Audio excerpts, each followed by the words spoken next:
I kept changing my mind while looking at these two. Seriously. Every time I thought, alright, this one's clearly better, I'd see another example that made me stop for a second. That's probably why so many people are confused right now. You open YouTube, one creator says Supercool AI is the future, another says Higgsfield is untouchable, and after watching 5 videos, you're somehow even more confused than when you started. So I tried looking at it differently. Instead of asking, which AI makes the best looking video? I started asking, if I had a client waiting for a video tonight, which one would I actually open first?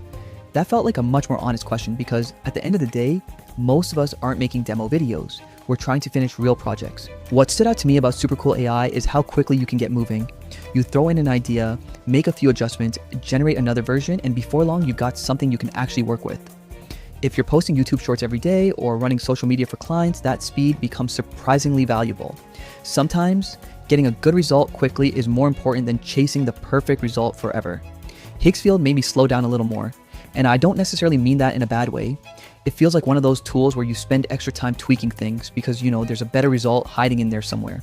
When it clicks, the visuals can feel really cinematic, almost like they were designed to grab attention in the first few seconds.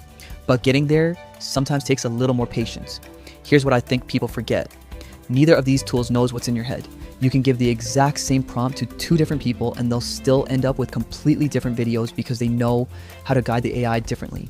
That's why I don't believe software alone makes someone a better creator. The prompt, the idea, and the person behind the keyboard still matter more than the logo on the website. So if you ask me which one I'd recommend, I'd probably answer with another question. Are you trying to create more videos or better looking videos? Because those aren't always the same goal. Now I'm curious. If someone gave you a free 1-year subscription today, would you pick Supercool AI or Higgsfield? Comment below and tell me why. I honestly think the reasons behind your choice are more interesting than the choice itself.